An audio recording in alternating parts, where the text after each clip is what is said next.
Welcome back to After Effects for beginners. आज का topic है पेरेंटिंग। अब पेरेंटिंग क्या होता है? लेट्स से हमारे पास एक टेक्स्ट लेयर है और हमारे पास एक शेप लेयर है। टेक्स्ट लेयर का पोजीशन मैंने एनिमेट कर दिया तो टेक्स्ट लेयर मूव होने लग गया।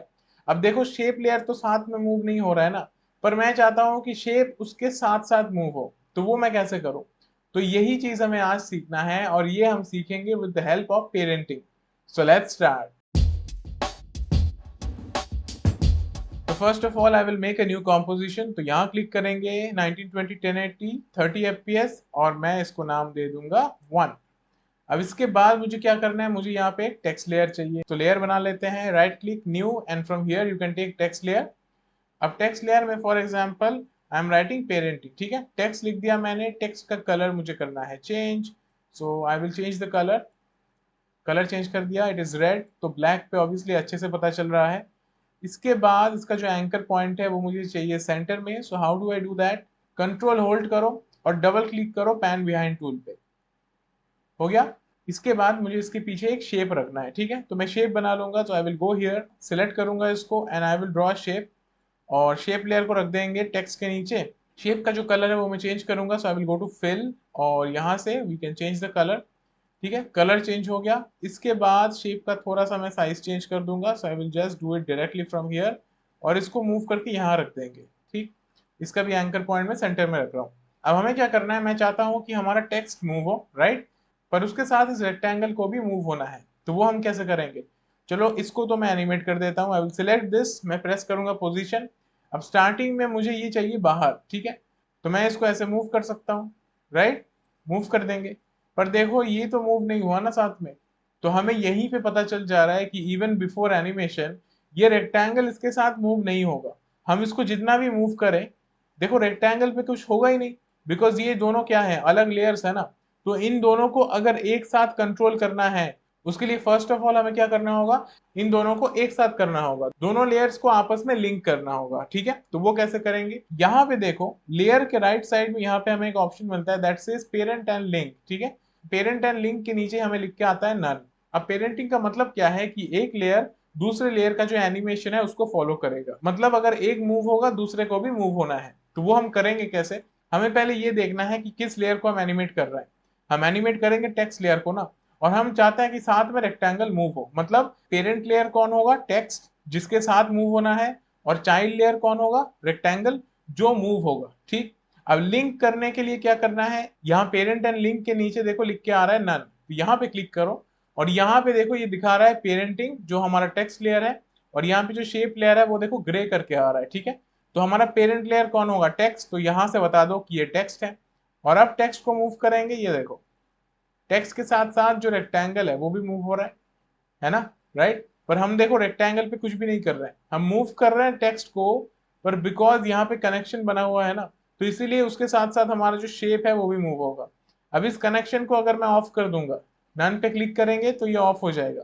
अब देखो लिंक नहीं है तो वो साथ में मूव भी नहीं होगा, राइट। तो अब ये बेसिक क्लियर हो गया होगा कि पेरेंटिंग क्या होता है। जैसे हमारे इस केस में हमारा जो चाइल्ड लेयर है that is our shape layer, तो मैं इसको रीनेम कर देता हूँ and I will just rename it to child. और इसका जो नाम है I will change this to parent. ठीक है, यहाँ पे एक चीज समझना बहुत जरूरी है कि एक पेरेंट के बहुत सारे चिल्ड्रन हो सकते हैं जैसे रियल लाइफ में होता है, पर एक चाइल्ड का एक ही पेरेंट होगा। ठीक है, एक चाइल्ड के लिए मल्टीपल पेरेंट लेयर्स नहीं हो सकते हैं, पर एक पेरेंट लेयर के लिए मल्टीपल चाइल्ड लेयर्स हो सकते हैं। ठीक, अब अगर हम यहाँ पे इसको एनिमेट कर देते, लेट से मैंने पोजीशन एनिमेट किया और मैं स्टार्टिंग में रखता हूँ इसको बाहर। So I will just move it, इसको यहाँ मूव कर दूंगा तो ये मूव हो जाएगा। और मैं इसको करूंगा एनिमेट। सो लेट से 1 सेकंड पे आकर इसको यहाँ पे एंटर होना है, तो हम क्या करेंगे, इसको ऐसे मूव कर देंगे। मूव किया, इन दोनों को कर देंगे इजी इज और इसको प्ले करते हैं। ये देखो थोड़ा सा वर्क एरिया को एक्सटेंड कर देंगे। सी, समझ में आया? बिकॉज यहाँ पे आपस में लिंक हो रखा है। हम एनिमेट कर रहे हैं पेरेंट लेयर को, पर बिकॉज हमारा चाइल्ड लेयर उसके साथ लिंक्ड है, तो उसको भी वो एनिमेशन फॉलो करना है जो पेरेंट कर रहा है। अब यहाँ पे एक चीज इंपॉर्टेंट है कि ये जो रेक्टेंगल है इसको हमने स्टार्टिंग में ही टेक्स्ट के साथ रखा था ना, पर अगर हम वो नहीं करते हैं, अगर हम इसको ऐसे मूव कर देते हैं, ठीक है, अब मैं मूव कर रहा हूँ इसको यहाँ से मैंने कुछ भी नहीं किया, तो ये क्या करेगा कि टेक्स्ट लेयर का जो एनिमेशन है उसको फॉलो तो करेगा, पर उसका पोजीशन अब अलग हो गया, बिकॉज हमने उसको डायरेक्टली मूव कर दिया यहाँ पे। तो इस चीज का ध्यान रखना है कि अगर लिंक कर रहे हो और अगर चाहते हो कि उसके साथ चले, तो लिंक करने से पहले उसका जो पोजीशन है उसको सेट कर दो, राइट। तो अब हम आ जाते हैं हमारे सेकंड एग्जांपल पे। तो let's make a new composition, control N, I will rename it. और यहाँ पे हमें इस इमेज पे वर्क करना है। तो यहाँ पे मेरे पास एक टॉर्च का इमेज है। तो फर्स्ट ऑफ ऑल मैं तो इसका साइज छोटा कर लूंगा और मैं इसको रखता हूँ यहाँ पे, ठीक है, समवेयर लाइक दिस। अब अगर टॉर्च है तो वहां पे रोशनी भी चाहिए। तो रोशनी कैसे बनाए? शेप लेयर से पेन टूल ले लो और यहाँ पे क्लिक करके ऐसे ड्रॉ कर दो। थोड़ा सा एक्स्ट्रा लेके ड्रॉ कर सकते हो, कोई दिक्कत नहीं है उसमें, ठीक है।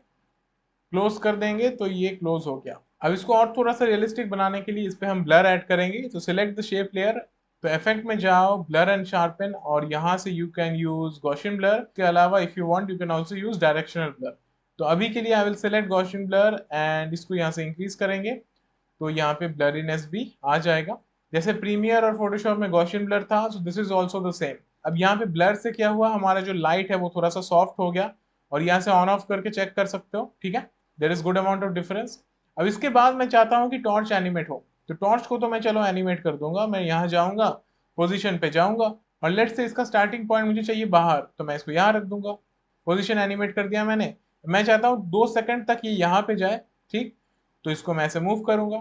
अब इसके बाद 4 सेकंड पे मैं चाहता हूँ कि फिर से वापस आ जाए, तो इसको ऐसे ड्रैग करेंगे फिर से। एंड उसके बाद फिर से 6 सेकंड्स पे it will go here. N press करेंगे तो वर्क एरिया ट्रिम हो जाएगा। अब इसको प्ले करते हैं। तो टॉर्च मूव हो रहा है लेफ्ट टू राइट। थोड़ा सा हमें फास्ट चाहिए तो इनको सिलेक्ट करेंगे, ऑल्ट के मदद से इसको ऐसे ड्रैग कर देंगे and we will keep the work area till here. अब देखो, राइट, स्पीड इंक्रीज हो गया। पर अभी एक प्रॉब्लम है। प्रॉब्लम क्या है कि जो लाइट है वो तो टॉर्च के साथ मूव नहीं हो रहा है ना, लाइट को लिंक करना होगा इसके साथ, ठीक। आई सिलेक्ट दिस लेयर, इसको रीनेम कर देते हैं, दिस इज द लाइट, और इसको मूव कर देंगे इसके ऊपर, समथिंग लाइक दिस। अब जैसे देखो यहाँ पे थोड़ा एक्स्ट्रा लाइट आ रहा है, तो हम क्या कर सकते हैं, ब्लरीनेस को थोड़ा सा कम कर सकते हैं, लिटिल बिट, ठीक है, बेटर पहले से। अब इसको लिंक करना है टॉर्च के साथ। तो क्या करेंगे, इस लेयर को सिलेक्ट करो, यहाँ पे जाओ और यहाँ से सिलेक्ट करो फ्लैश लाइट। अदरवाइज पेरेंटिंग के लिए ना एक और ऑप्शन है, क्या करना है, नन के साइड में देखो यहाँ पे एक छोटा सा सिंबल आ रहा है, इसको हम कहते हैं पिक वेव, ठीक।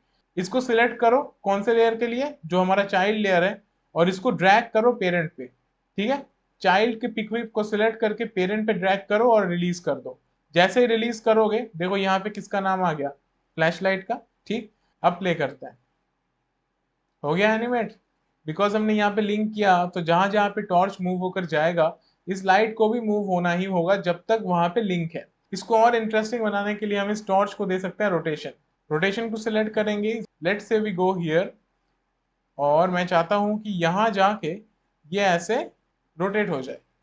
उसके बाद यहां तक आकर लेट से इसको फिर से ऐसे मूव होना है। अब देखो ये मूव हुआ, रोटेट हुआ, यहाँ फिर से रोटेट हुआ। अब इसके बाद इसको फिर से रोटेट होना है। So let's bring it here, और इस वाले की फ्रेम को कर देंगे कॉपी एंड पेस्ट, ठीक। अब कॉपी पेस्ट करने का फायदा क्या है कि जो वैल्यू हमने लास्ट टाइम दिया था यहाँ पे भी वही आएगा, राइट। नाउ सी,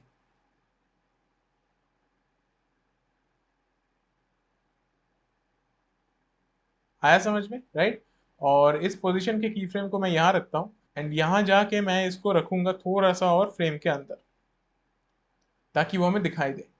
अब इसके बाद हम क्या कर सकते हैं कि ये जो हमारा शेप लेयर है, जो लाइट है, इसको हम दे सकते हैं ओपेसिटी एनिमेशन। तो लाइट पे जाओ, प्रेस करो टी, टी से ओपन होता है ओपेसिटी, राइट। अगर ये लाइट ब्लिंक करेगा then this will be even better. तो ब्लिंक कैसे करें, let's keep it here, opacity पे एनिमेट करो। लेट्स से यहाँ गए और इसको कर दिया 0, ठीक। इन दोनों की फ्रेम्स को कॉपी कर लेंगे और लेट्स से हम यहाँ जाके इसको कर देते हैं पेस्ट, और इनको एक और बार करेंगे कॉपी एंड यहाँ पे फिर से करते हैं पेस्ट। अब प्ले करते हैं। अब इसका ओपेसिटी देखो एनिमेट तो हुआ है, पर हमें वो रिजल्ट नहीं मिल रहा है जो हमें चाहिए। तो इसके लिए क्या करना है, फर्स्ट ऑफ ऑल तो इन सबको सिलेक्ट करेंगे, ऑल्ट के साथ इनको करेंगे ड्रैग, राइट। इसके बाद सारे की फ्रेम्स को सिलेक्ट करके राइट क्लिक करो। राइट क्लिक करेंगे तो हमें यहाँ पे एक ऑप्शन मिलता है that says toggle hold key frame. इस ऑप्शन को सिलेक्ट करो। अब देखो, समझ में आया। तो टॉगल होल्ड से क्या हुआ कि लास्ट टाइम जब हमने इसको एनिमेट किया था ओपेसिटी धीरे धीरे चेंज हो रहा था, है ना, पर हमें चाहिए था कि वो ऑन ऑफ होते हुए दिखे। That is the reason we selected toggle hold key frame. और यहाँ पे मैं क्या कर सकता हूँ कि इसका जो पोजीशन का एनिमेशन है उसको अभी के लिए रिमूव कर रहा हूँ और इसको मैं यहाँ मूव करता हूँ। See this,